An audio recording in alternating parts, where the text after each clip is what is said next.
Hi, welcome. It's your man, God Johnson. We are back with another KBK. Hope you have all had a very good week.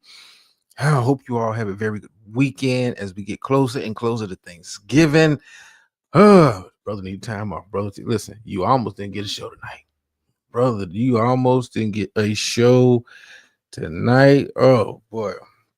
Let me some good Olive Garden, man. And, that stuff put you down. That stuff put you down. Watching the undercard fight. Listen, I was thinking about even streaming that, but the way YouTube kind of works, yeah.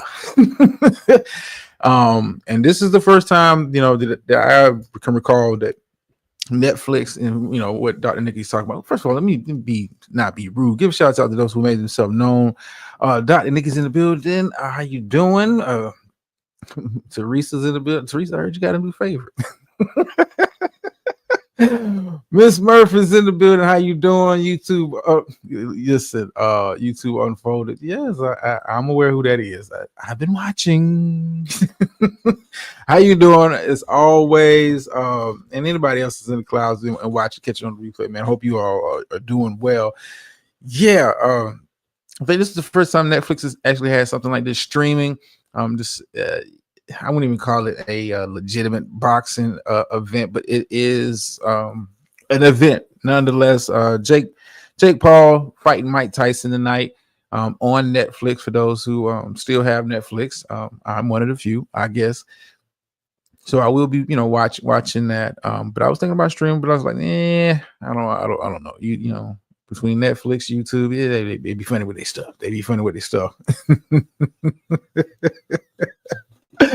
So yeah, we will be if I have time and if the fight is on, I may recap it a little bit. But anyway, we are here tonight, another KBK show, where we try to mix the sports with the regular world and that kind of stuff. I'm gonna tune into the fight after 6. Listen, we're gonna talk about we'll talk basketball, kind of get it out the way. Before we get into the Bronny stuff, let me talk about the NBA as a whole thus far this season.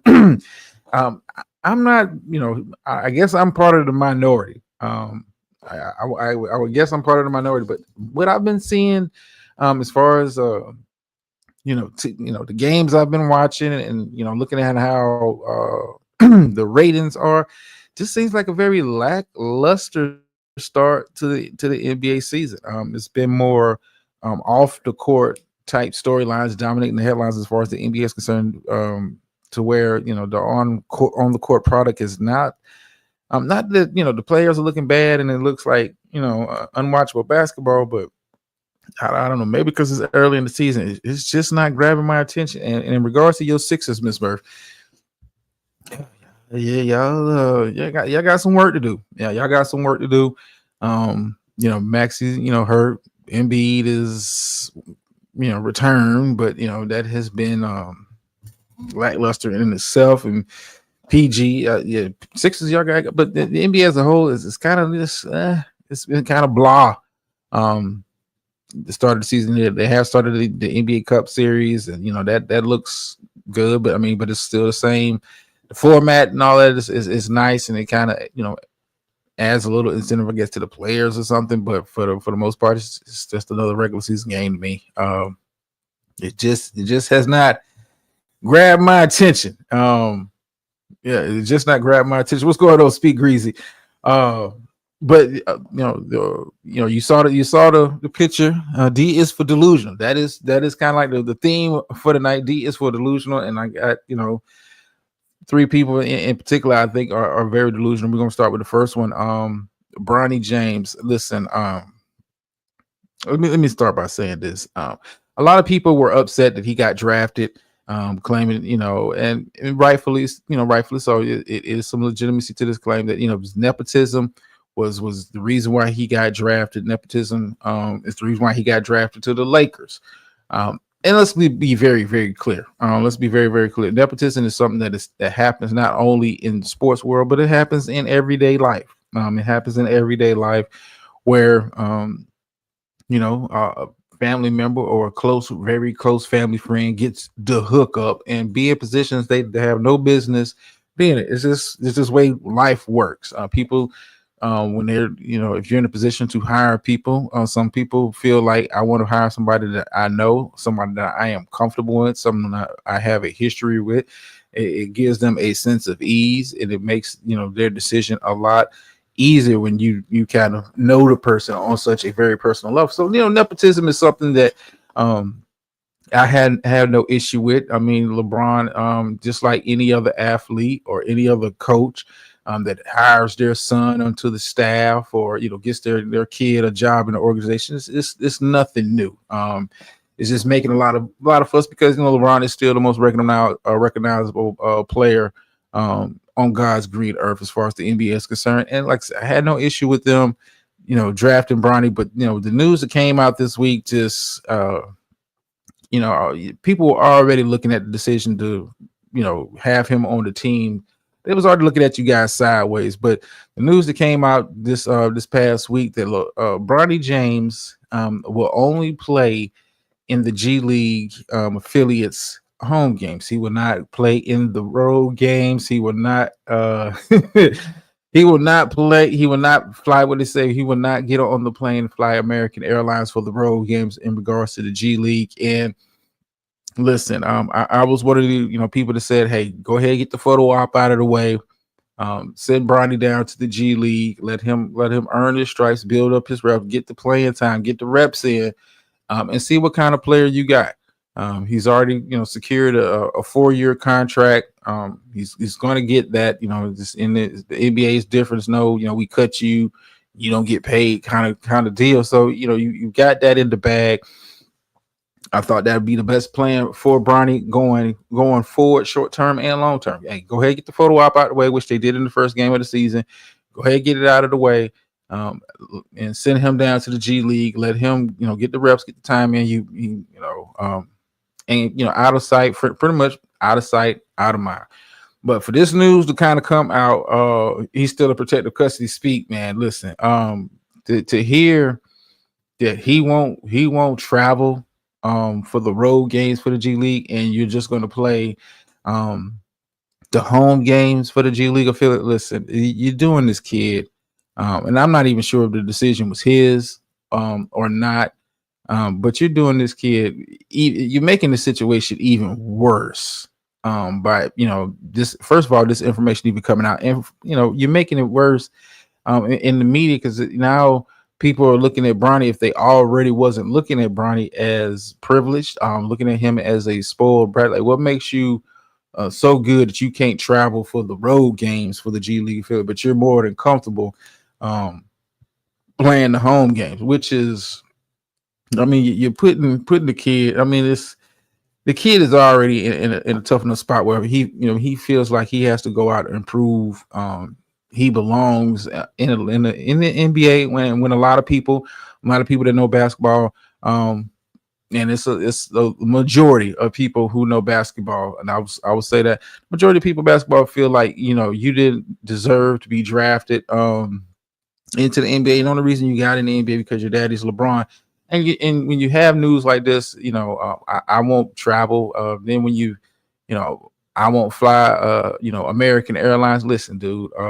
To the average working person and fan, to hear sound so privileged and spoiled, and you haven't earned jack on your own, puts a very bad taste in my mouth. And like I said, I don't think he's the one making this decision, but they're not. When I said they, I'm talking about those in the Lakers organization that are making these decisions, and releasing it to the public. You're putting the kid in such a bad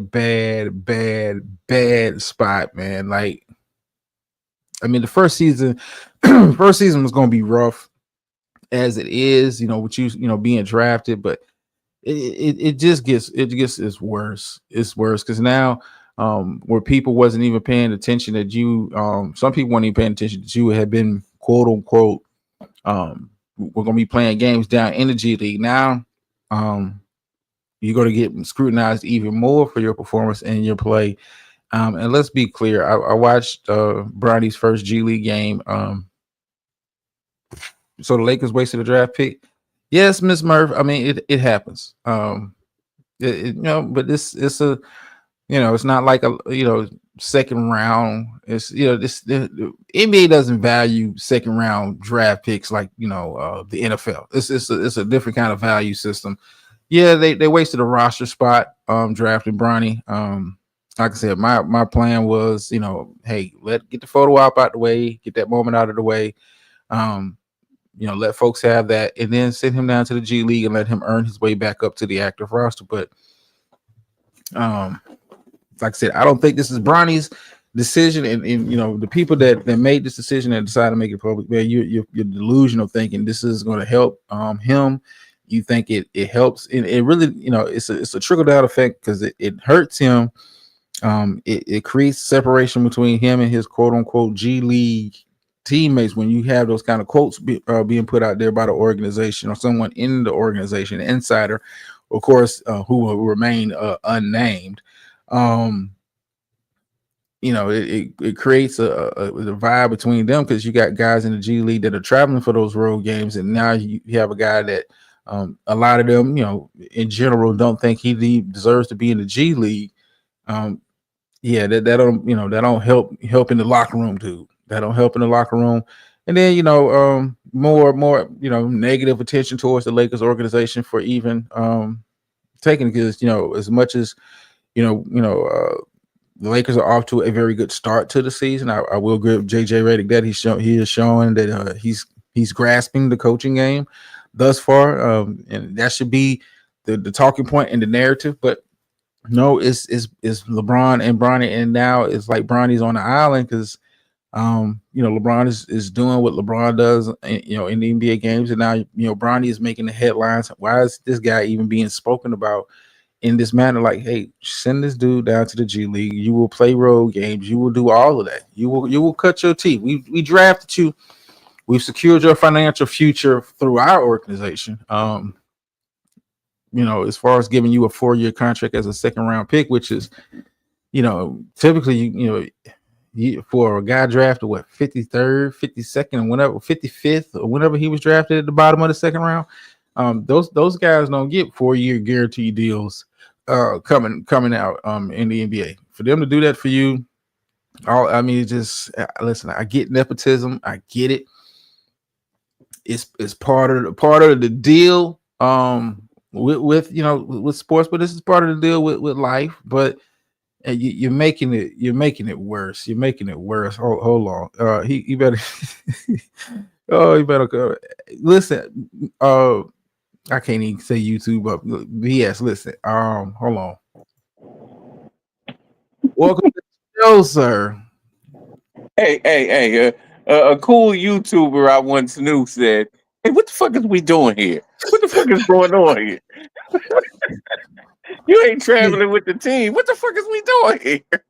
Speak, man. I saw the report and I was like, why would you even leak that information to why like who in the organization thought that would be a good idea to leak that in regard, like he's listen, if he don't play road games, and that's like the narrative going forward, he he was already like borderline done. Now you done because that listen, Done. no, if I'm a G League player on that team, like that don't sit well with me. Right? We already know you got a spot on this team because they drafted you and you LeBron's son, and that's going to be the narrative until you prove people otherwise. And this makes it harder on him to prove that otherwise. Because like, man, you a part-time G League? I've never heard of that.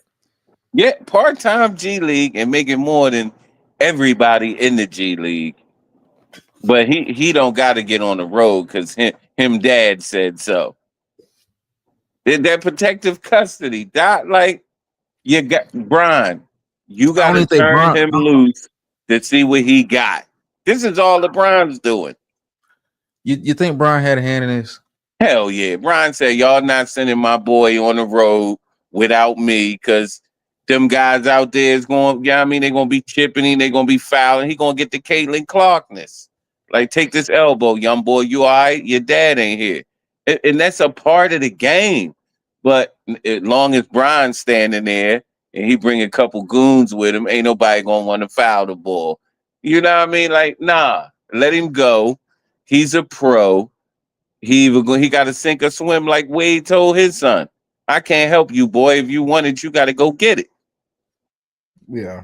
I listen, and we had talked about this. Listen, I thought him going to the G League was the right move, but then to hear that you were part time G League, and then, when they put out stuff like he's not going to get on American Airlines, like to the average everyday person, like American Airlines is not a bad airline. I fly Delta, but American Airlines is not bad.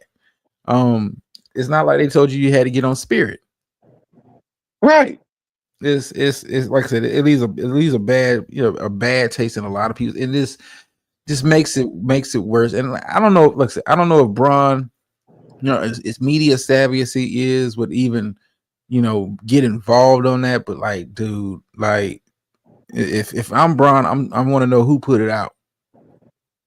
Even if I had a role in making that decision, I want to know who put it out to the public, because that puts him in a tough spot, man. Like, I mean, how do you walk? it would have had to get put out because don't the Beijing Sharks got a game tonight? How the hell is Bronny sitting on the Lakers bench? What it would have eventually got out, but it's like we making all of these concessions for somebody who's not going to be good ever.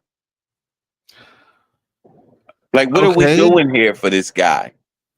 Well, I mean, but that's why I kind of started out the show with the nepotism. That is something that happens not just in sports, but happens in life. And it's I think this is like one of the few times I've seen it kind of play out in this kind of fashion, where the father is still actively playing. This is a unique kind of situation. Listen, this is like nepotism on steroids, dude. Right? No, man, Dots, I get it. When I would take young to the courts to hoop street ball, I'm only there for security. How you play is how you play, though. I'm not getting in there if somebody catch you with a little something. As long as they not up in your face barking at you like they ready to do something, I'm on the side. I'm chilling. You got to play. Go play. But Yeah. this coddling the kid, he can't travel with the team. He's a pro. He signed that deal, not you, Brian. Let him go. If he good, he gonna be good. But the limited amount of time he's getting to play, because he's not gonna play for the Lakers. 2-3 minutes, you're not gonna learn nothing. You got to get reps. Like, and it's just not helping him. Like, why is no? If you wanted him to come to all your games, why the fuck you waste the draft pick? Just bring your boy with you and put a Laker jersey on him and let him sit at the end of the bench. Like, you know what I'm saying? Make him a ball boy or something. Listen, I hear you speak. And like I said, this coming out this week, this makes people that feel like you feel like, what, we were right from the get-go, and people like me who were like, hey, give a kid a shot. Like, I can't even spin this. I can't even spin this. Like, dude. No, because you got fed up too, Dots. You got to the point like, hold the fuck up. No, because like, listen, I was like, hey, I was glad they got the photo op out the way, first game of the season, get it out the way. That way, people are not anticipating the moment week after week, game after game. Get it out the way, first game. When the news came that he was going to be going down to the G League to play for the affiliate, I was like, cool. That's get out of sight, out of mind. Was Gordo trick, out of sight, out of mind. You're doing the right thing by him. Let him go sink or swim in a much quieter environment than people hyper focusing in on him on the end of the bench. Now we find out you a part-time G leaguer. Like, you're not even you too good to go on the road, experience what that's like from that perspective, because it's not like the G League is the accommodations are that bad. It's just not the NBA level, but it's not that it's not like it's like college level. as far as like, you know, accommodations. And it's not like you're staying in the Days Inn or an efficiency lodge like some people we know. Like dude, you're staying in a nice hotel. You're traveling and all of that kind of like. Why not get that full blown experience of what, you know, the everyday player is and actually get playing time? That's like the kicker to me, dude. Like, Yeah, you got to get that time, and it's impossible to grow the way LeBron is doing this to him. Like it's like, no, you don't have to be at every game. You talking about you miss some of your kids' games. Motherfucker, you got more than one son. You missing all the Bryce games because the season start. And he about to mhm. start high school. So you can't be at everybody's game. So I don't want to hear that shit. But your son that made it to the league, you gotta let him go if he asks, oh well, son, you ain't got it like that. We'll try again with Bryce. You can back him up. You was a millionaire before you signed that deal with your NIL. Go play video games. You'll make a lot of money. And let's bring this Olivari kid up and see what he could do. But the way they're playing this out in front of everybody's face is like, fuck you, you're broke, I'm rich, and we taking opportunities from other motherfuckers because that's what rich people do. Yeah, I mean, it's like that's what everybody's getting from this. It's like it's not a good look. No, it's not. I would agree with that. It's definitely not a good look, but at the same time, with this speed, that's why I started out with the nepotism. This is kind of like what nepotism is, but it's like nepotism on steroids. We see this, not like I said, not just in sports. You see it in your everyday life. Someone getting a job or being put in a position they have no business, no qualifications being put in just because you know somebody. I mean, just this is life. And but we're seeing it on steroids with him. Like he'd have went down to the G League, you know, people would have forgot about it. You know, it would have been like a passing mention. Oh, you know, what's Bronny doing down in the G League? Oh, he's averaging 8 points, 3 assists, 2 boards. Oh, okay. And you know, you move on with your day, you know, with just continuing with the special treatment. And like you said, the Oliveira kid, like he's down there lighting it up.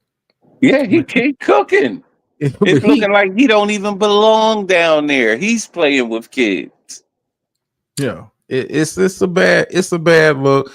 Um, and I would think with LeBron and even Bronny is being as media savvy and you know as they are, just as I'd be pissed off. Like I want to know who in the organization leaked this shit more than anything. Man, I'm just saying, like who would want to put this out? Like I don't think it's coming from their camp because you know they're not making a fuss about it as far as you know him being there and you know constantly talking about it in interviews. I want to know who in the goddamn organization put this out. And if I'm LeBron James and I have the power to get my kid drafted, I have the power to get that person fired unless it's somebody that you know related to the ownership or something like that. I want that person fired. yeah, that's it. It's raw because he's not on a two-way deal.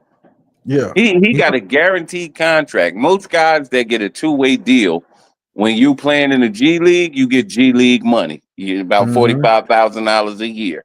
And Mm-hmm. every game that you play up in the NBA, you get NBA money, which is Mm-hmm. the other half of your two-way contract. But Yeah. this guy is getting 7 mil for playing home games for the G League and for riding the pond in the NBA. And it's like it's not fair. Like that part of it is just not fair to the other But guys who like listen, I agree, but you know, like I know nepotism is not fair either. I mean, but no, but the it's the Lakers way of the are a world. nepotism organization though. Yeah. Like I mean, for that's most how the world. Lakers get down, and that's cool, but not at the player level. Like we've never seen this at the player level. Yeah, you can get your kid a job as an exec, you know what I mean, as a trainer, as an assistant coach. We've seen that. That's cool. But as a player, we Yeah. never seen this part of it. That's Like what I'm saying. eh, Like this is unique because dad is right, still playing. Like that's right, like right. the kicker. It's not like he played for the organization or you know he's gone on and retired and moved to the front. It's not Doc and his kid. It's not that. Right, It's not right. a dog. It's not that. he's still actively playing, and you know, this is you got your kid on the Lakers. It was an open secret. You were going to draft him in the second round. Other people didn't even bother really working him out because they knew what the plan was. It was an open secret in the NBA. But this, you know, this news come out like, dude, like delusional as hell. And if I'm Bronny, I'm, you know, I would have came out like, nah, you know, for you know my pride. I'm like, nah, you know, no, that report is false. I just haven't made it to a road game yet. Hey, look, Doc. Last point.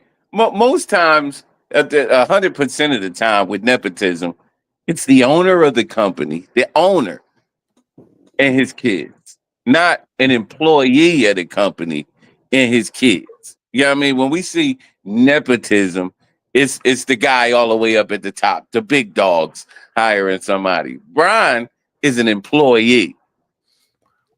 Well, he's a very unique employee, though. Speak. He's definitely unique, but you know he ain't bringing no chips there no time soon. Well, not well. You know, at least Yeah. you know, I'm a hold out hope. You know, they're not favored to win this season, but I'm just saying. But LeBron is a very unique case because you know, in the world of the NBA, the players, you know, for the most part, have the power, and this is for me, the ultimate flex of power by a player ever. Definitely. To where you draft, it's one thing to say I want to be traded and I don't want to be in this organization. I don't want this coach. We've seen that play out time and time again. It's become commonplace in the NBA, but for a player to flex and say, not only will you draft my kid, any other team that's even interested to draft my kid, don't even think about it. Like, this is the ultimate power flex by a player. Bron is in special territory when we talk about having influence, not just with the Lakers, but just the rest of the NBA. Because somebody else could have took him and drafted him and did what they wanted to do with him. But you know, it was an open secret. This is what's going to happen, and you know, get in line. That's too much juice for one guy, man. Like, I mean, if Brian was a free agent, right? What teams do you think that's already set up will be chomping at the bit? Like, we'll take him, knowing how he plays and how ball dominant he is, and what you gonna have to sacrifice with him on your team. Who's gonna take him? Okay, come on, speak. We not gonna do that now, bro. Boston is not taking no LeBron to take the ball out of everybody else's hands so he can distribute the shit. So you wouldn't take Bron if it cost you Derek White and Al Horford? Nah, we good with, because when you play with Bron, you're not going to average 20. That shit over with. You're going to go stand in the corner and wait for him to shoot you the ball. We know Bron. We've been watching him for years.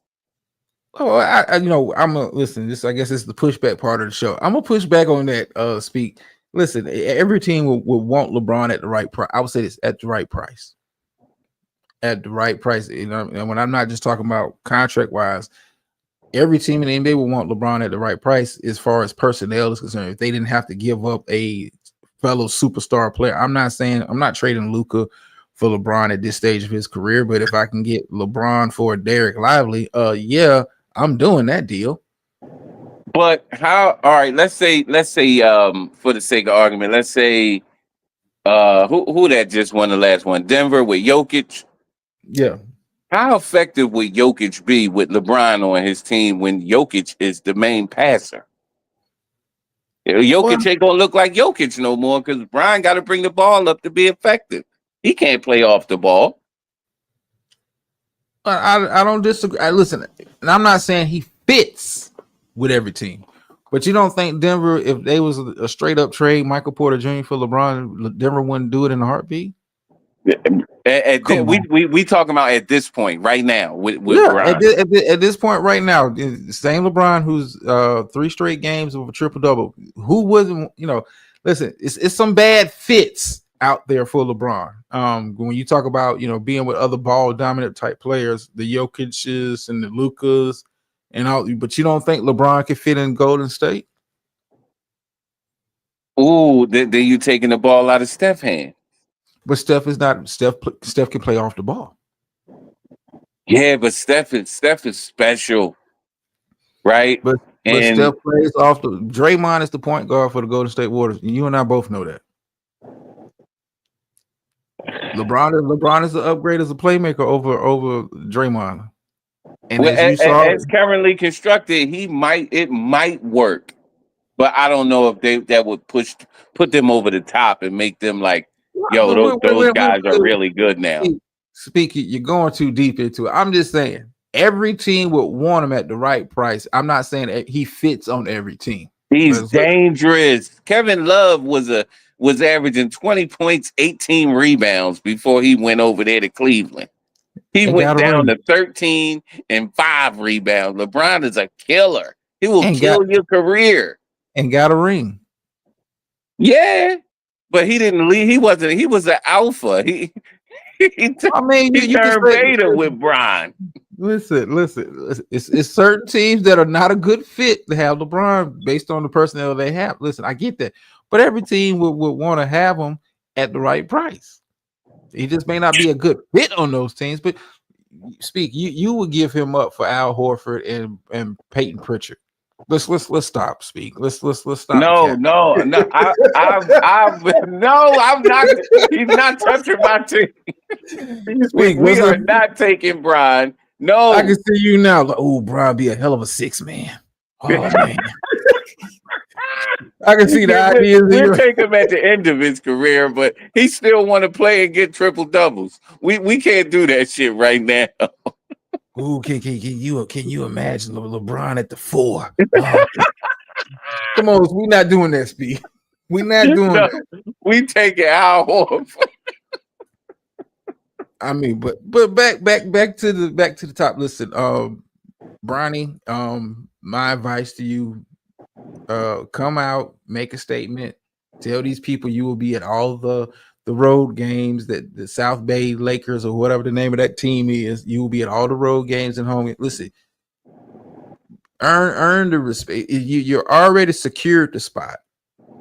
Now it's time for you to earn the respect of people like us, Speak Easy, and the pundits who don't think you need to be there in the first place. This is the time for you to earn it. Like, and you're off to a piss poor. I'm just gonna say a piss poor start, man. Piss poor. Yeah. I can't even. He just got to tell his dad, let me be a man. All right, I'm trying to go out here. I might meet a little shorty. I'm trying, you know what I mean? I can't do that with you breathing down my neck. Daddy, let me be a man and go out here and sink or swim. You cannot hold my hand no more, Dad. I already know. I got the biggest cushion in the world if I fail. I'm going back home to play video games with you. I'm straight, but I can't have you with this tight leash on me, and I'm supposed to be a man now. That boy 20. You know what I'm saying? He be 21 soon. It's time for Brian to let the kid sink or swim. If he good, he gonna be good getting his ass bust. He gotta learn these good lessons because you can't cheat the game, Doc. I agree. You cannot cheat the game, and nobody's going to respect what you're doing except you, and that's an element of selfishness. You got to allow your son to get good on his own. He got the genes. He just ain't 6'8" like you and 250. But if he's anything besides your son, you got to let him prove that and let that boy travel with the rest of the guys and learn how to be a man. That's my final thought. Well, listen, I completely agree. My only concern is at this point, I don't even think they're having that conversation. Be honest with you. And it needs to be had, but I don't even know if they have that kind of relationship that where Bronny feels cool or man enough to actually have that conversation. Because if you felt that way about your own self-worth, you would have had a conversation before you got drafted. now that you've secured, because you've been secure since the day you were born. Let's get that out the way. But through the whole pre-draft process, this is the whole process. Even when you got to college, because it was rumors and thoughts that he was going to transfer instead of coming out and going pro. Mm-hmm. If you felt that way about, you want to stand alone, you want to be a man, you want to go through life and experience stuff as a man, you would have had a conversation, during the college season, after the college season, way before you got drafted. I don't think that they're going to have that conversation. Speak. I just don't. I don't think, and nothing against how LeBron has raised his kids and all of that, but I don't think he's fostered that in Bronny, because Bronny would have I want to be. If I would have left, went to the East Coast to play college ball. Because if that's I want to be a man and I want to stand on my own, that's the route you could have took. Yeah, well, you got to remember, like, Bron didn't grow up with a dad, so he has no clue on what it takes. He just got the bread and can do everything that he wants to do for the boy. But as far as having a dad around, he never had a dad around. All he had was coaches that yelled at him and told him to get his shit together. So him embracing his boy and not being, not being willing to let him go is inexperience as a dad for as far as LeBron, because he didn't have one. At 17, 18, he was in the league. And I agree. I agree with LeBron's side of it, but I'm saying it's Bronny. I don't think that's in Bronny. I don't think he has that, that trait in him to where, No, because he never had to fight, Doc. yeah. You grew up the son of a billionaire. What did you ever have to fight or compete for? You go to a team, hey, that's Brian's son. Hell yeah, you can make the team. You fuck out of here. You ain't got to work out for what? You Brian's son. Since he was in the fifth grade, he never had to work for a spot, like really earn your keep anywhere because of who dad was. So now's the perfect time. Like, all right, I done got you all the way here. I got you in the league. Son, you're a millionaire. Go eat. You gonna have to go out here and kick somebody's ass, or they gonna keep kicking yours. Cause you know what I mean, the playoffs coming up. You know what I'm saying? I can't.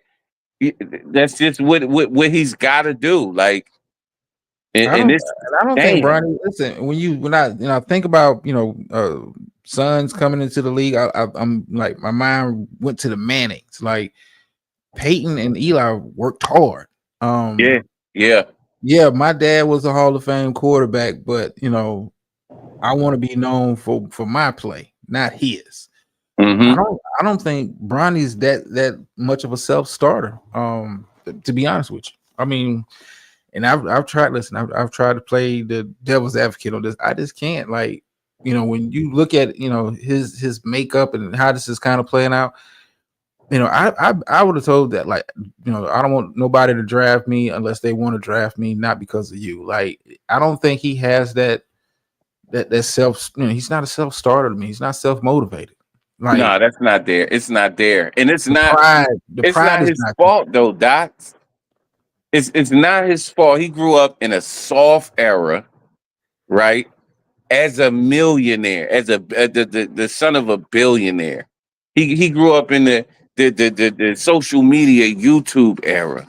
So he's not going to have what we would have coming up in that. Like, nah, I got to get mine. I want to argue with you, Dad. I want to, you know what I mean? I want to prove to you that I could do this better than you right now. He never, he doesn't have that because it wasn't available to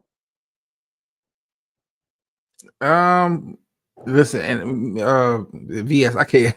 I'm not doing you, but yeah, VS. Does he really want it, or was it expected for him to be? Listen, I get the expectations of him, yeah, and the same expectations are on Bryce. But I look at Bronny, and I don't see that drive to even really want to be better at the craft. I just don't. I just don't see it. It's not. It doesn't translate. It doesn't translate to me. It just doesn't. And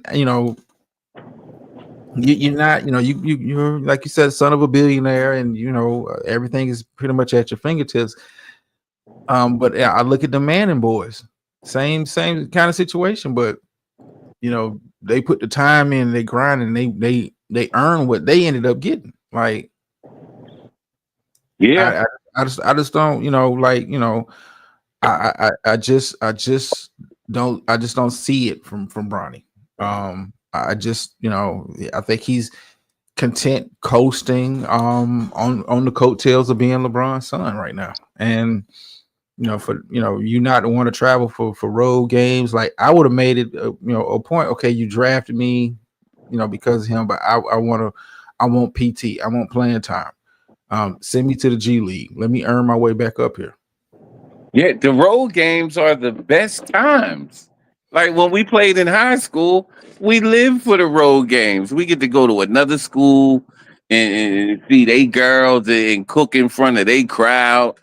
Like he's missing that. Like, bruh, But that you just missing playing time, dude. Like practice is cool, but it ain't nothing like game action when you got guys that are literally you got a target on your back. That's Bronny James. I need to put 35 on his ass tonight because I'm trying to get back to the league my goddamn self. So yeah. if I gotta light him up and make Sports Center for lighting him up or posterize him, I'm going to do it. I just I think I don't want to absolve LeBron for how the situation is kind of played, but I look at Bronny is like at some point you got to take responsibility for your life. You got to take control of your life, and it's like if you cool with being a 20+ year old man with daddy walking you hand in hand, like more power to you. Most people, 98% of the world is not built like that, dude. It's just not built like that. That And the dog ain't there, Docs. Like you should know everybody coming at me because of who my dad is.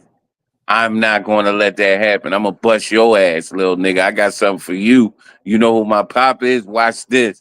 And I'm going to cook you. Bronny want to shake the nigga hand. Like, oh, that's a good move. You drop 35. Good one. And shake the motherfucking hand and then, go live on Twitch playing the game. Like, nah. yeah, It's just not in him, Docs. It ain't listen, there. and I can't argue that. Like I said, I was giving the young man a shot. It's like, look, man, he'll go to the G League. If he earns his way back, he earns his way back, and you can put respect on his name. If he don't, he washes out. Okay, cool. But just like I can't, man. And I don't think if he ain't got it by now, with the spotlight being on him like this, it'll never happen. You'll be 30 years old still doing what LeBron, following behind dad and playing video games. Like I just don't see I don't see that drive, that dog. I don't see it out of him. I just don't. Like, and we've had plenty of players, who've had famous fathers who played in the league. Like, all say what you want to say about Austin Rivers, Doc's son. He worked his ass off. And he can play. Okay, hold on. Well, welcome to the show, man. Hey, two of my faves. Doc. Listen. You are ignoring my comments, so I was like, let me hit this damn link, okay? We're supposed to be kicking back, and you kicking out my comments. So look, in honor of Gator Girl in absentia, let me bring you this message. She said a couple of weeks ago that you cannot coach heart, and that's what that boy does not have. He does not have heart. I would agree. Mm. I would agree. And I wasn't ignoring you. Listen, I've been filtering your comments, and I've been using them for my counterpoints just in case I need them. Well, I feel left out. And I'm supposed to be a staple over here, damn it. No, and you are, but like that quote is correct. You can't coach hard, like, and he just don't have. Listen, I don't see it. With all of this that's kind of coming out this week, I just don't see the drive to want to be, just be your own man. And make your mistakes and learn from your mistakes. I just don't see it. And like I said, he's gonna be a 30-year-old man still, playing video games and living off of the legacy of LeBron James. And if he's cool with it, I guess we have to be cool with it. To be honest with you. Well, I think LeBron is selfish in that he wants to do something that hadn't been done before, which is play on the same team with your son. But your son is not you. He needs to be somewhere else where he can be his own man and get out of your shadow. And he's not going to be able to do that if daddy is there every step of the way. Be like, nah, don't do that. Don't do that. Don't do that. No, like, let him make his own mistakes. Like Speak's been saying all night. He got to learn. He got to be somewhere where he can do him. And he should have stayed his ass in college. Well, like I said, and we was talking about it. Listen, if he was ever going to make that decision, he'd have made it before he got drafted. At this point, you're at the whims of what LeBron and the organization want to do with you. I don't think you had an opportunity to transfer, go to another college. It was rumored he was going to be, potentially transferring to the University of Memphis to play ball. You had an opportunity to say, I understand what that looks like, that photo op looks like, that moment looks like for my old man. But as my own man, I got to improve my game and get in the league on my own merits. And that decision, that time came and passed, and this is what you got. And it's Jesus. And it's ugly. It's very much so. Very much so. Yeah, it's a lot of sons coming into the league. You got Melo's son coming in. The Boozer kids are coming in. Mm-hmm. Gil Arenas' son is going to, come in. And none of those guys are going to be around to coddle them. Like, you either going to cook or you not. And they're cooking now. Like, they in high school ranked cooking doing their thing. They doing. Yeah, Carmelo's and he kid. waiting for a play. Yeah, Carmelo's kid just announced, I want to say earlier today, that he's going to Syracuse. The Boozer kids are going to Duke, if I'm not mistaken. Yeah, but this is a unique situation because those guys, great players, but they're not in the league still. Like, this is the most unique situation I've seen as far as nepotism between a player and one of his kids is concerned. Like, Doc had moved on by the time Austin had came into the league. He was coaching, but this is a hot mess. D is for delusional. D for delusional is the theme of tonight's show, and I haven't even got to the Jerry Jones part of the show. Jesus. No, I'm gonna let you get to Jerry Jones. But the right way to do it, with the way LeBron has been doing it, guys, I think he should have waited till his kid got drafted. Even if he was retired or not, LeBron coming out of retirement to play with his son is a better story than you forcing him into the league. You just come back, play a couple years with your kid, same story. But now it doesn't seem forced because you came back to do this.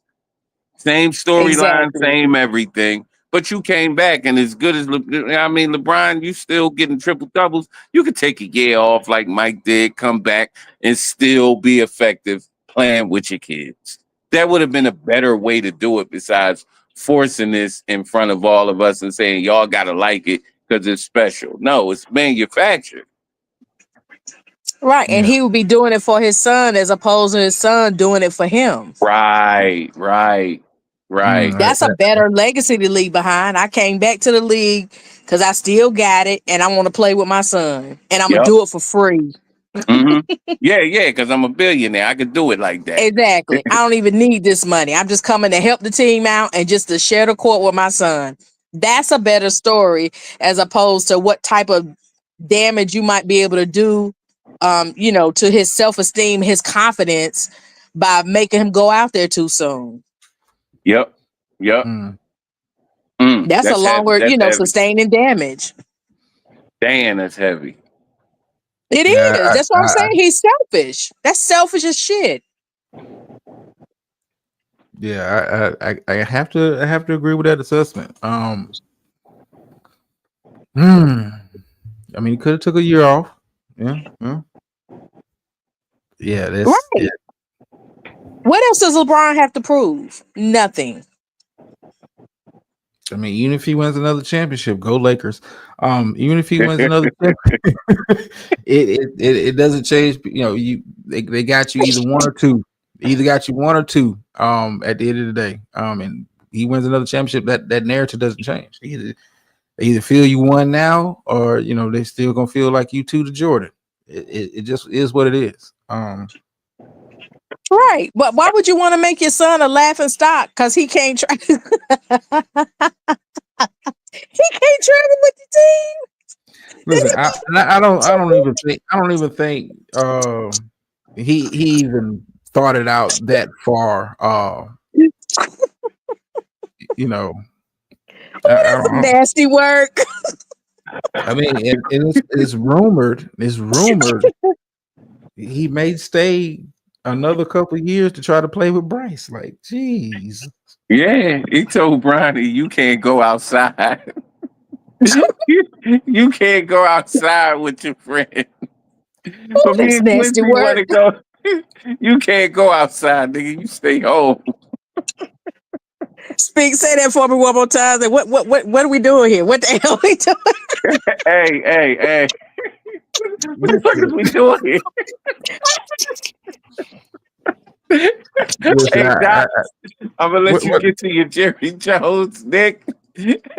I tell you, hold up, both of y'all Cowboys, ain't y'all? yeah. Yes, we Yeah, are. And so, I'm gonna and leave. so I'm gonna what? leave y'all too. And so what? What you gonna do about it? Hey, look, Drop the Addy. I'm gonna get out of here before I get jumped. Wait, All speak. right, I got some. I gotta leave you a message. So can you drop down to the back but hang around? Oh yeah. Put it back, Chad. I'll be right there. Okay. All right. Yeah. all right, Ben. Appreciate it, speak. Appreciate it. All right, so Indeed. we go continue with the D for delusional. The theme for tonight's show, delusional Jerry Jones. Nick, I told you earlier this week, if you was listening, I said he needed his own segment. I couldn't do it justice doing the regular show. I have never been more disappointed. I have never been more discouraged as the Cowboys fan than I am this particular season. And we've had worse years in the past, but I have never been so disappointed and discouraged with the state of my team. This is the saddest I've ever felt as a Cowboys fan. And I blame delusional Jerry for that. I blame delusional Jerry. I don't wish death on nobody, but god damn. Whew. So okay. So and I've said this several times, and I'm gonna stick with this because, of course, it's not easy being a Cowboys fan, especially if you're not a fair weather fan. And I've Mhm. said this, and I will continue to say this until it actually happens or I leave this earth first. We're not going back to the Super Bowl until Jerry Jones goes to sleep. And I don't know if it has to be in a light coma. I don't know if it has to be, permanent, but it's just not going to happen. Like, he's the worst thing to happen to the team over the past 20 years. And I don't know if he wants to play. I don't know what Well, type of delulu he's sick with, but it ain't appeal for it. He just has to go. here's the thing that is like it dawned on me like early in the season. He is the most recognizable figure in regards to the team, and that itself is part of the problem. Um, it's one thing to be the owner of a team and people knowing like you're Mark Cuban, but Mark Cuban never eclipsed Luca. He never eclipsed Dirk, and the players or the coaches. Like Jerry's the, when you think Dallas Cowboys, you think Jerry Jones. You don't think about any player on the field. Like, and that is for me a problem. And it's become like he's the first to do the interviews after the games. Like they're following him, like dilute. And I think Jerry in his mind, and I think he's going a bit see now. I really think Jerry thinks he's the star of the team. Mm-hmm. I think he's looking at them like, it's David Ruffin and the Temptations. Like, I think that's how he's looking at his team. Like, is Jerry Jones and the Dallas Cowboys. Yeah. Yeah, but it's like, okay, so I don't even have any words for it. Go ahead. I have no words. I have no words. Okay. I'm just like I have no words. It's just that bad. It's that bad. And I look at the team and the makeup of it. Jerry, first of all, is the biggest problem. And he's delusional, thinking we're going to get it together. Like, look, dude, the team is not good. I'm not. I would just tear the team down and rebuild. Start from scratch. Get rid of McCarthy. Get rid of these high priced players. And start from scratch. But if Jerry's still there, that doesn't fix the problem. Well, I mean, and like I said, and I don't wish death on anybody, but I think Jerry's due for a mild stroke. To where Steve, he can take an extended nap. Yeah. I mean, this season has been rough, and here's like the crazy part. He's so used to selling. Jerry's a great salesman. He's so used to selling hope to fair weather Cowboys fans to keep them coming into the tent. And I interact with some Cowboys fans, and they're just as delusional as him. Like, how long have you guys been sipping the Kool-Aid? Like, do you not see what the product is on the field? Delusional is not even a word for it, man. I don't even know what the deranged, demented. I don't know. But Jerry's the biggest problem, but he's not the only problem. It's just damned. Yeah, I mean, just like I'm disappointed and discouraged. Like, the situation with Zeke. You're bringing him back, and he's healthy scratches, and we're finding out he's late to meetings and playing like shit. Like you lucky to still be in the NFL. Like, exactly, he's playing like he's got a grudge. Well, he's playing like he's one of Jerry's boys. Dak going out with injury, but and you hear so much about his leadership and all. It don't resonate on the field to me. They all seem disenchanted. I mean, but it's like a lame duck season. But it's no moves in the off season. Mike McCarthy, he didn't get a new deal. He's a lame duck coach. He knows he's a lame duck coach. Everybody on God's green earth know he's gone after the season. I mean, I would just tear it down and rebuild.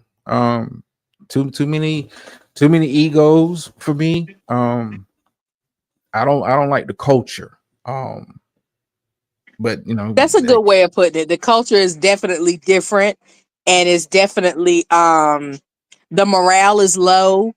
Everything that could be wrong with an organization is right there, happening right now before us, and it's just falling apart. I mean, I'm gonna still root for my team, and I'm gonna still think we're gonna win every Sunday. But I can't do that now, because I'm still root for my Cowboys in private, but publicly I got to get on these airways and say, hey, I'm picking against them for this week as the analyst. But listen, I'd rather they just tank the rest of the season. I mean, be honest with you, lose the rest and do what with it? I mean, at least secure yourself a high enough pick that even if you didn't want to draft a quarterback, you could probably trade him and get some assets for him, like tank. What do you plan? We're not making the playoffs, and even if we would miraculously get in the playoffs, we're not doing any damage. We're not playing at the level of those teams. We might do Currently, some damage by mistake. not even by mistake. I wouldn't. I mean, when you kind of like look at, we've already lost to the Falcons. I ain't picking them against the Falcons. Not picking them with Detroit. Philadelphia is rolling. Washington is a much better team. The Vikings are much. Who would be favored to play? We got smoked against the 49ers. Like, who would we be favored to beat? Like, no, go ahead, Tank. Lose the rest of the game of the season. Dak is out. But Jerry is. Damn, I wish that. I like I said, I don't wish death on nobody. But god damn, just a nice nap. Damn. It's like this delusional. Like it hasn't dawned on him. Like nobody has the intestinal fortitude to tell him, hey man, we need you to just write the checks. Step the fuck back. Stay out in front of the camera. And let these quote unquote professionals that you hired in your organization run this organization. Like you just own. Like be the owner and enjoy the benefits of being an owner. We don't need like he's the first one to do a press conference after every game. Like what the fuck? Like right. And it's like, what could you have to say? Like, why are you talking? That's not even your job. You don't call a play. You ain't in the coach's meeting room, thinking of schemes and all. Listen, but Jerry, since 1996, since 1996.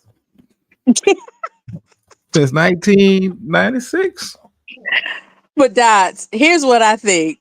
I think that me, you, and even all his children will leave this world before he will, and he'll still be around fucking up the team. Just because that's what we want. Like, he's 80 years old. It's like, dude, sit down. Sit down. And you would think being an owner, these guys are billionaires and they're smart and they know how to operate a business. Like it hasn't dawned on Jerry that when he looks around the league at the organizations that are constantly in the playoffs and winning and doing the stuff that he wants to be doing, and he's not trying to emulate none of that. Like you should be trying to emulate the culture of the Pittsburgh Steelers, emulating what they got going on in Baltimore as far as like the culture and how the organization is run. Let professional evaluators pick players. Why are you the GM?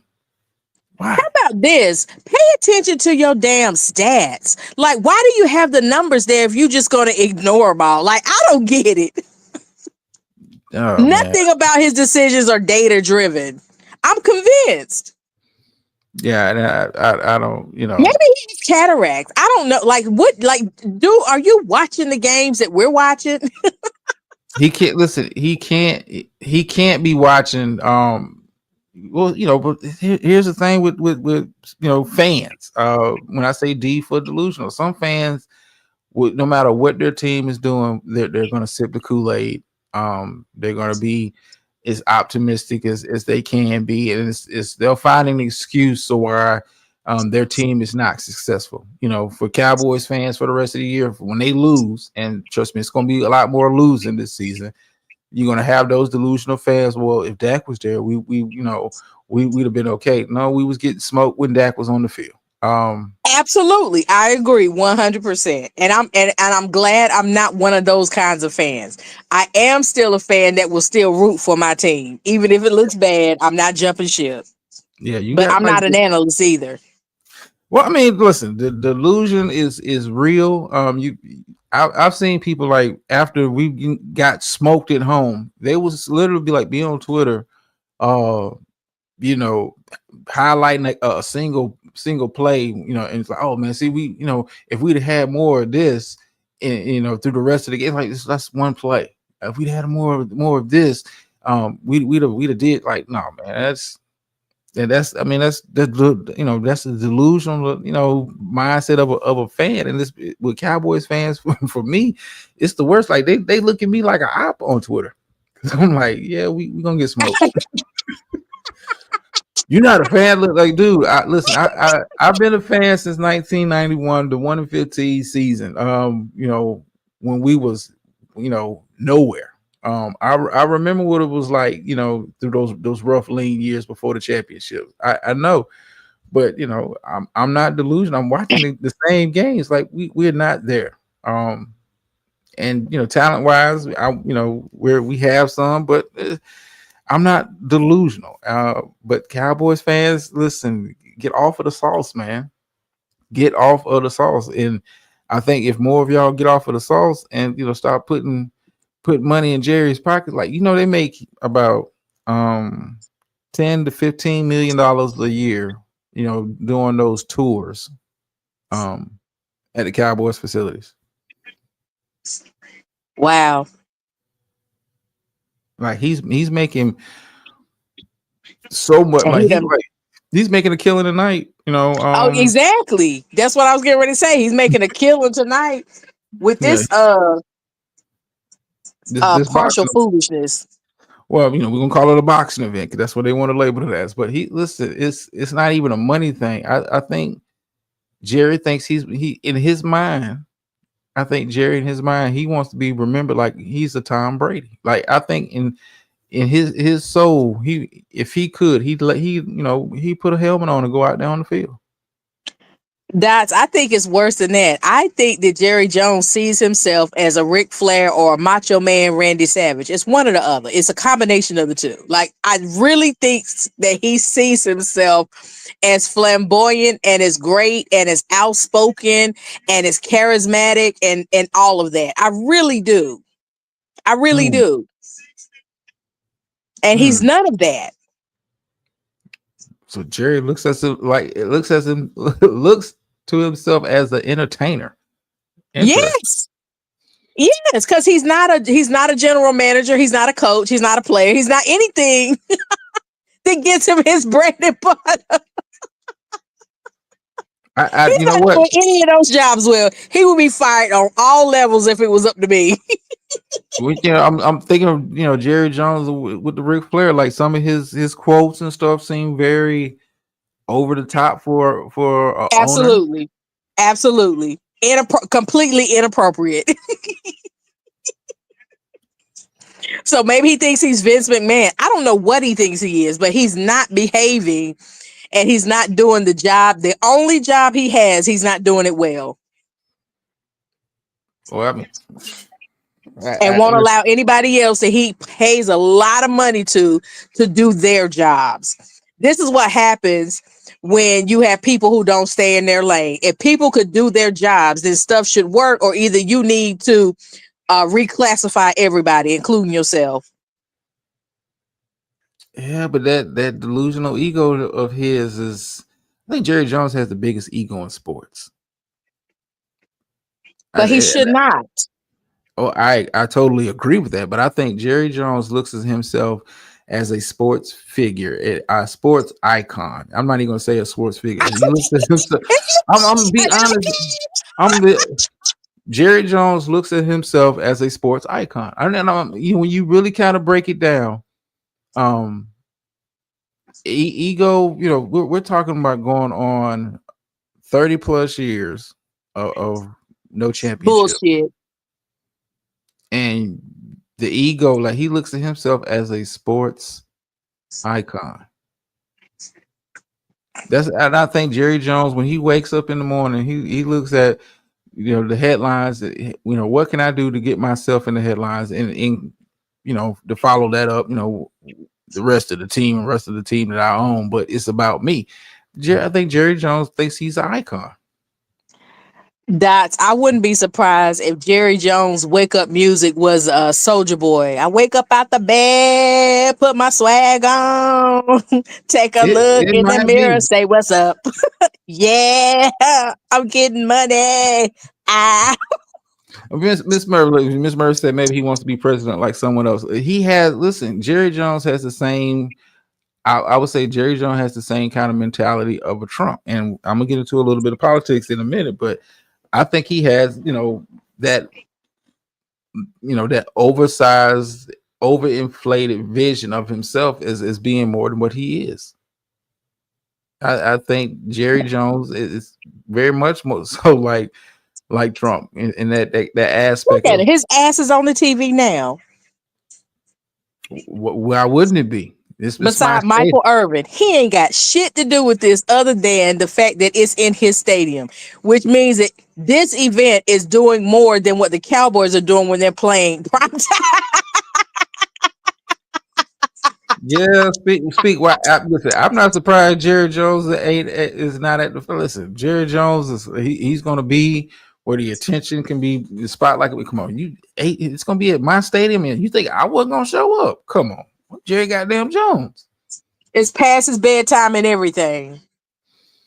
I bet you Jerry Jones shows up for the high school championship football games at the stadium or something like that. Like he has that big of an ego. Like, I'll let you know I'm in the house.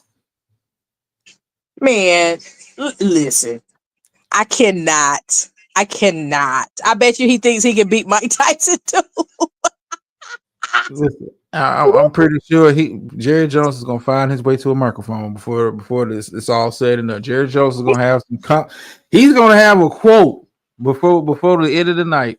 He's already on the microphone. He's on the mic right now. Jesus Christ. He don't know shit about boxing. Let me stop.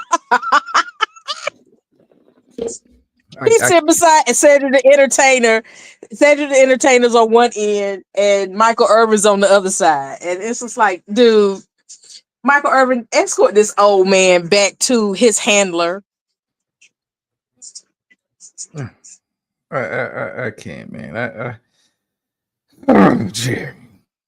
I'm sitting there looking like Casper with liver spots. I can't. I cannot.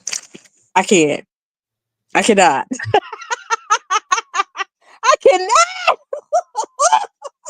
Speak, yes, Jerry Jones is at the fight. Okay. I can't. Let me mute myself. Go ahead with your politics. Okay. Let me see if I. Damn, Jerry, this you just make the case worse and worse, dude. I know. You make it worse and worse. Oh, let me, Jesus. Okay, so to kind of set up, and the deep delusional. That's the theme for tonight's show. Listen, I had a conversation, a couple conversations earlier this week, with some elders. You know, and I like speaking to the elders, you know, to divine wisdom and that kind of stuff. But I wasn't going to include this, and I've kind of touched on the politics this week a little bit, but you know, at listening to them, you know, talk about, you know, Kamala Harris presidential campaign and you know the results of that and the fallout from that. It's a lot of people from that older generation, who were deeply affected by her loss. But you know, and I don't want to call my elders delusional, but I just was kind of taken aback, you know, just listening to you know, their thoughts and opinions on not only her campaign but the state of the actual Democratic Party. And you know, and I you know, me being me, and I was like, you know, what the Democratic Party for me has lost touch with their base. You know, you can say what you want to say about what they call the orange man and all of that. He understands what his base is. He may not like what his base is. And I think a lot of people, you know, can feel like that, but he understands what his base is. And I got a clip that I'm about to play. And I just you know, set it up, and it's just Stephen A responding to commentary. Damn. No, it's a short. Listen, it's a short clip, but he's responding to what Oprah had to say. And you know, it makes sense when you hear it. But let me go ahead and kind of get that queued up. All right. All these celebrities, Jennifer Lopez, Beyonce, Oprah. If we don't show up tomorrow, it is entirely possible that we will not have the opportunity to ever cast a ballot again. You're going to look an audience in the face and you're going to tell them that if you vote for Donald Trump, you may not ever be able to cast a vote again. Who believed that? Who believed that coming from Oprah? Truly, who believed that? This is the kind of stuff that alienates an electorate, that alienates a vote or a voter. Because the freedom that you tell them they have, you try to confiscate morally by letting them know you ain't worth a damn unless you vote the way we say you should vote. Who's going to go for that in a general election with an economy rife with inflation, with over 12 million people coming crossing the borders, with people wondering about their dollars, the dollars that they earn, the dollars that they have in their pocket, the value of that dollar dissipating before our very eyes. But in the same breath, you're telling them that you got to take even more money out of their pocket to finance immigrants that come all across the border illegally at the behest of the Democratic Party looking to secure a voting block. Did you think that would work? Did you think that would work? All right, we back. Well, first of all, as my esteemed guest, thoughts. So I understand where Stephen A. Smith is coming from, but again, to me, it's like, okay, right message, wrong messenger.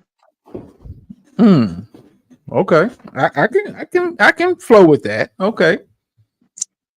You know, which was why I made the gesture I did before you played the clip. It's like, okay, I really like Stephen A. Smith. Like, I'm so cool on you. You know, you falling in that Jerry Jones category when you step out of like your sports analysis, you know, zhuzh, or expertise.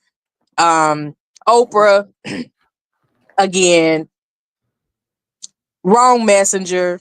Because you know she's been out of touch and disconnected from blackness for a very long time.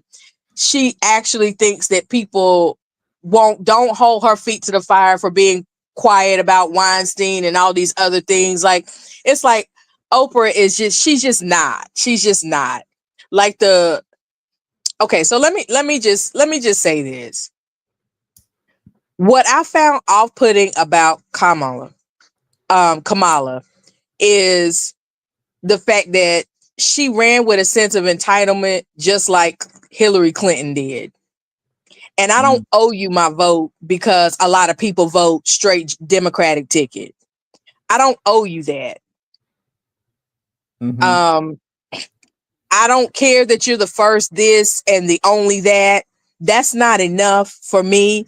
And for you to run thinking that you could pander to a group of people and saying that because I'm the first or could be the first, you know, wouldn't you feel good about yourself knowing that you were a part of it? I don't, you know, that left me feeling some kind of way. And the fact that Biden dropped out when he did, and you appointed someone to represent the Democratic Party.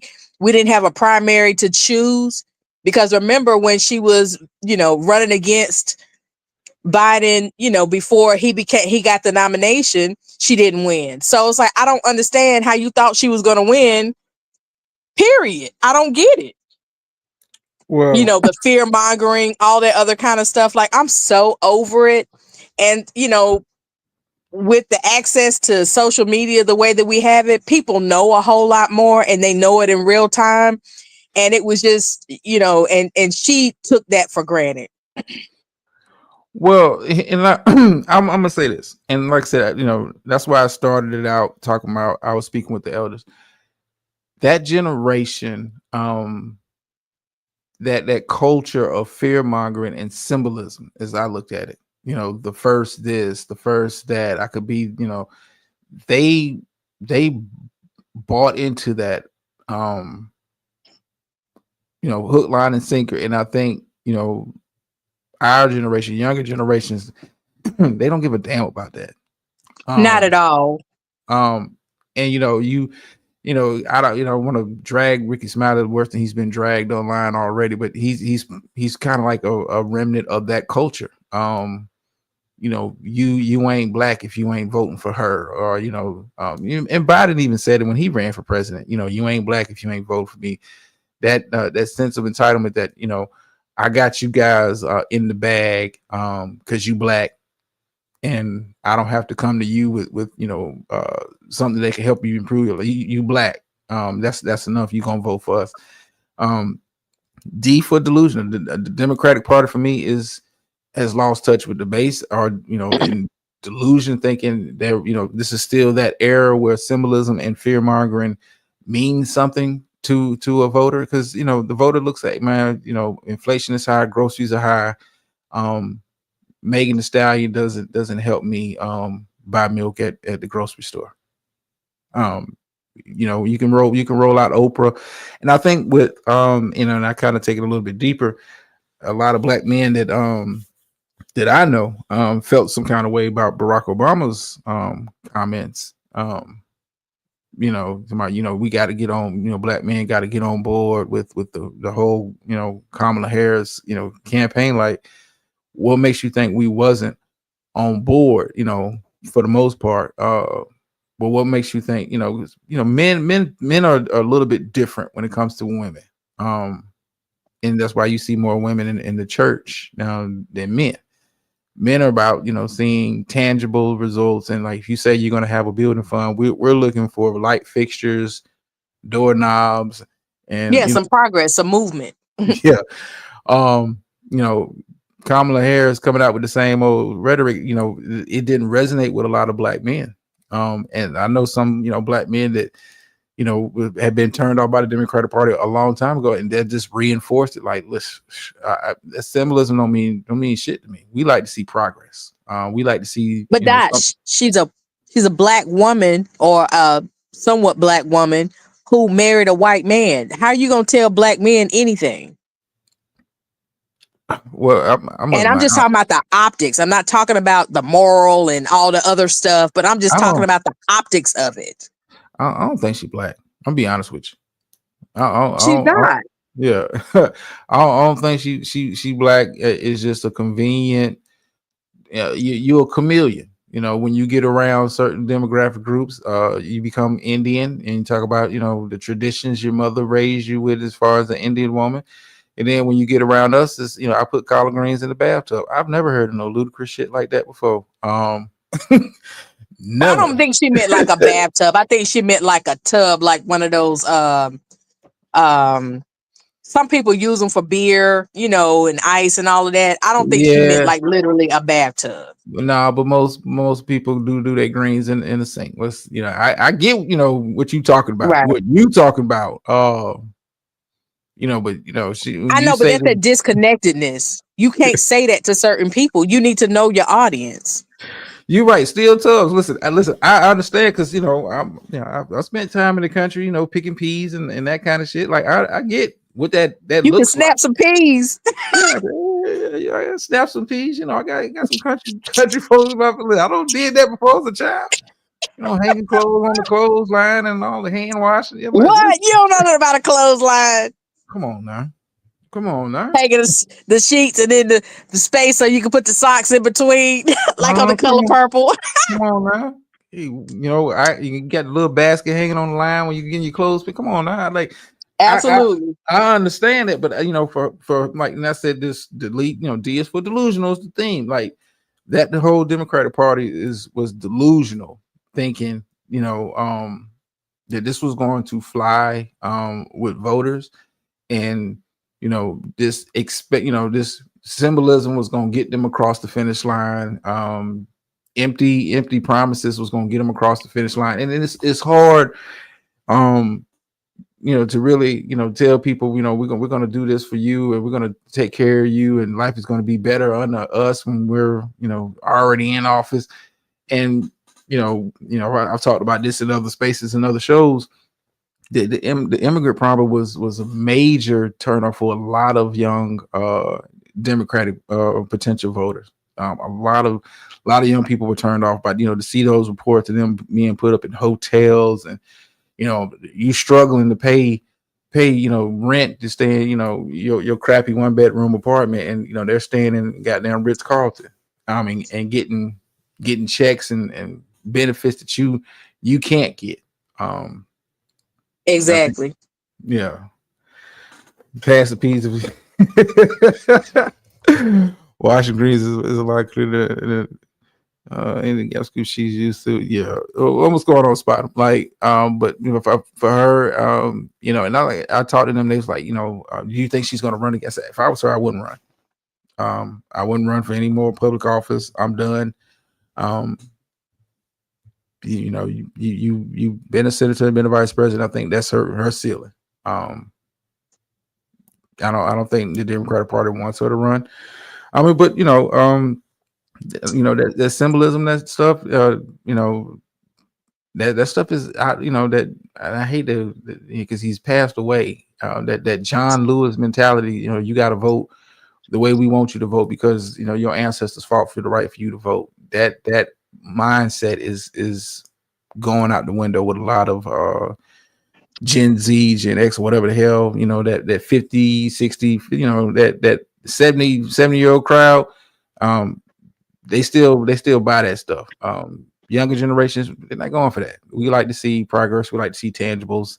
And I think the Democratic Party is right now in no man's land. Because you was ready to blame the black man for the loss. And then when the exit poll numbers came out, you realize, oh, it wasn't them. It was white women and Latino men.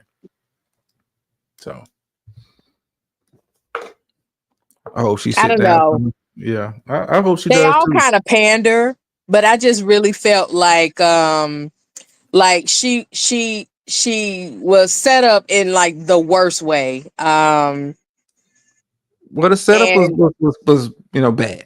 100 it days. was bad. Well, I mean, and you know that may have been by design anyway. Right. You know, you start think deeper about it. He's been looking like he's been losing his faculties damn near since he took office. Absolutely. You know, he should have made that clear, you know, 2 years into his term that hey, I'm not running for re-election and let her, you know, and the Democratic Party, you know, do it the right way. Start they season the same time the Republicans did, and you know, may have you know you may have kept the White House. Because Trump could have been beat, but you know, that's your candidate, and you know when you look at the incumbent, he looked like he's lost half the time. Like it don't scream confidence to a voting electorate who's you know kind of going through it right now on the economic level, and you're not getting in touch with you know how people are really feeling about that. Like that don't go over well. Um, you know, when people are struggling to support their families, and you know, you got people coming over here illegally, living better than you, living better than a lot of people. And then him talking about giving white folks reparations because of DEI. I was like, oh my God. Well, a lot of people didn't take the time, you know, to read, you know, Project 2025, like you know, and that's that language, that stuff, all that stuff is in there. It's a healthy read, but a lot of people was just depending on what they heard in the media and clips like that. A lot of people didn't take the time to actually read what was in that, you know, that manifesto for 'Cause that's 2025. what it was. Nobody, a lot. Well, I say nobody, but a lot of people didn't take the time to actually read what was you know proposed, and it was broken down in simple enough terms that if you took the time to read it, you could understand what the plan was. You know, if they got in office. Well, I mean, you know, we're here now. But the other side didn't attack it either. Well, the other side was just like, you know, he's gonna do Project 2025 and not really go into detail or like Exactly. what that looks like. Like Exactly. now Trump was like, you know, I don't know nothing about that. I ain't associated with that. And then we come to find out one of the authors of Project 2025 is now the board czar. But you know, the more you know, like the more you know, like they, you know, you didn't really drive home that point. Like, hey, this is what's in there. This is what they plan on doing if they get in the office. It is, you know, you're just telling you're telling people that, but you know, you needed to drive home. Like I said, she had an opportunity to possibly win. But you know, missteps along the No, way. she didn't. Well, I mean, listen, with the right strategy, she could have won. I don't think so. I mean, well, listen, and I say with the right strategy. For one, stop giving people the same canned answers. I don't want to hear. Listen, I got so tired of hearing. I was raised by a single mother in a middle class home. Like I got so sick of hearing that story. Everywhere you went, you should have drove home the point of the Project 2025. You should have drove home the point of what he possibly could do if he got in the office and like really be detailed and explain to people what that means. She could have had an economic strategy. Yeah. Again, this is why I say she couldn't have won it, because what we saw, I believe, was who she really is, not a person who was campaigning trying to win something. She showed us herself, and a lot of us didn't like what we saw. Well, I think a lot of us I would say this for me. I kind of been on her for a minute anyway, but I was left unimpressed. I would say that I And was left. uninspired. Well, that too. For one, I know, you coming, and I'm gonna say I'm just gonna focus on the Black community. You coming around is running the same playbook they've been running for the past 20 to 30 years. We're gonna roll out some celebrities. Your ancestors died for this vote, and we could be the first this and the first that, and you lean a lot of heavy into the same old Democratic strategies that they've used in the past. Instead of adjusting your game plan. You had an opportunity with the debate to really drive home the point, but you went back to the same cookie cutter stuff. Like, okay, now that I've embarrassed him on a national stage or allowed him to embarrass himself, this is what I plan to do. You didn't separate yourself from the current presidency. Why show loyalty at this point? Like, yeah, we've done some great things, but in my presidency, I plan on doing XYZ. Separate yourself from the failing incumbent, and that's what you had opportunities, you had avenues that she didn't take advantage of, but I don't think it was in her to take advantage of, because I liked her running mate better. Yeah. To me, he was more appealing and more in touch than what she was. I mean, he was more engaging. Absolutely more engaging, more in tune, more in touch. Actually had some things to say. He actually had a platform, I thought, in a short amount of time. I really think, I was more interested in what he had to say. There was nothing that she said anytime she had the microphone that left me feeling inspired, motivated, or anything. There was no call to action she didn't use. So like when I look at Black leadership, I look for someone who is audacious, someone who will call some people out, and someone who was clever. And she didn't give me any of those. Well, I mean, she ain't, she ain't, like us. Like I had somebody tell me they was waiting for her to have her sister girl moment, and it never happened for them. Right. And it because she does, because that's not her life. And see, and the other thing, there were some other people who were talking about, yeah, well, she's a graduate of HBCU and she's in a Black Greek organization. And I was like, okay, so first of all, in Greek and fraternities and sororities, we can't not let you in because you are non-Black, first of all. Second of all, just because you went to an HBCU, if you're a non-Black, you go on what's called a minority scholarship because you are a minority in that majority institution. So I was like, okay, y'all really, like, people just don't know stuff. You hear stuff, you have access to stuff, but knowing something is different than having access to it.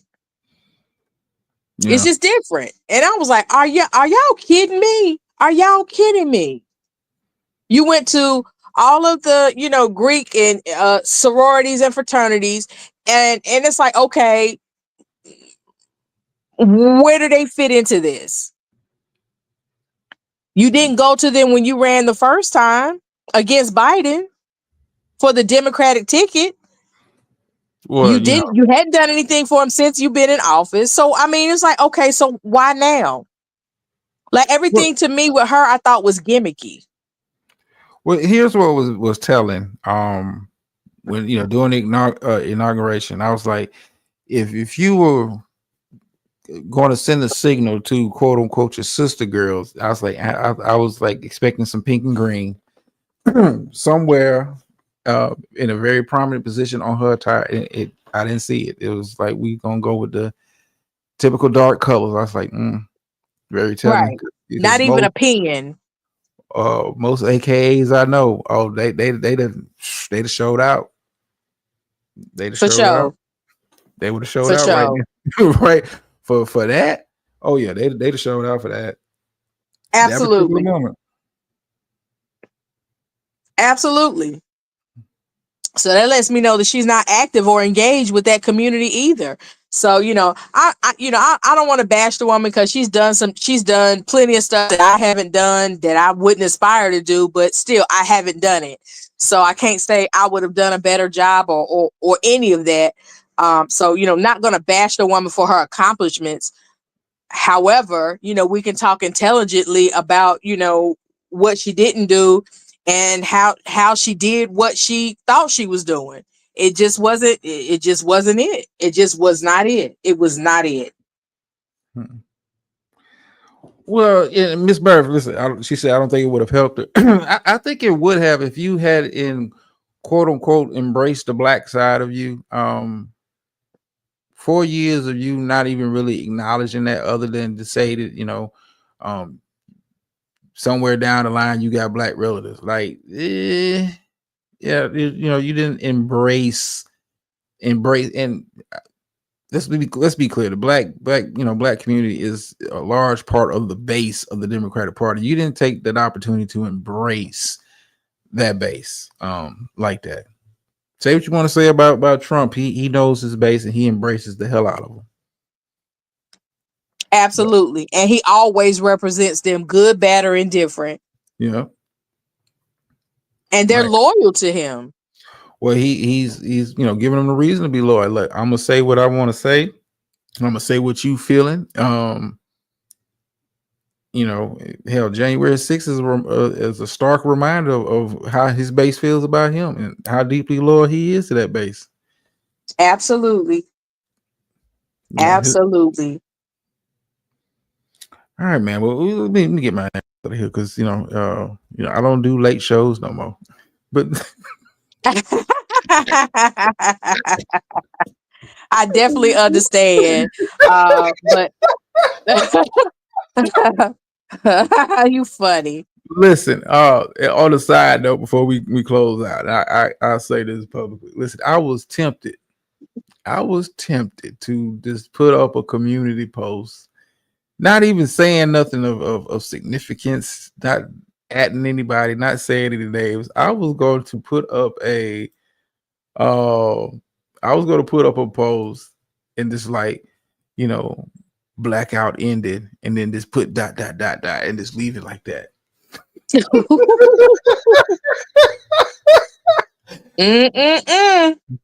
the troll. If nothing, it not even troll people that support me in the content. It's like I can just see him. Oh, he's back. Like, no.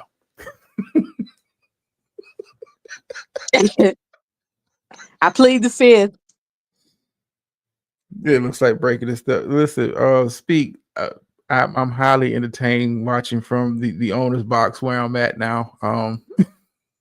Jerseys and the rafters. I'm good. Okay, Jerry Jones. Oh no, I'm not. I'm not Jerry. I'm more of Art Rooney. I let Mike Tomlin. Okay, Art Rooney. I'm like, I let you guys bring home the wins and the championships. We got a good organization. I ain't trying to mess that up. Like, no. Yeah, I'm good. But I was going to do that though. But final words, man, before we close out the show, because I do want to see this spectacle of a fight on Netflix. I want to see Jake Paul get his ass knocked out. Yeah, well, the women have just started, so you still got a little bit of time. They're supposed to go 10 rounds. No, great show as always. It's always a pleasure to sit up here and chop it up with you, and I appreciate you sharing your platform with me. All right, and I appreciate it. Also, thank you for coming through as always. Y'all remember, like, share, subscribe, all this stuff. Listen, I be kind of slow on the comments, but you know, I do try to get to them, and I do see them. I do appreciate it. And I will be doing, I think next week KBK show I had planned this. I wanted to do like a viewer appreciation show for those who have been there, you know, watching the journey and all of that kind of stuff. So I'll do, you know, next week's KBK show will definitely be viewer appreciation, kind of like open topics. I'll try to put something together just in case, just in case, you know, I always have a backup plan. But yeah, we'll be doing that, and y'all, you know, have a good weekend. If I don't see you again, enjoy your Thanksgiving and all of that good stuff. And I'll be around. And as always, y'all know the phrase that pays over here. Sometimes you win, sometimes you lose, but every time you learn. And I'm out.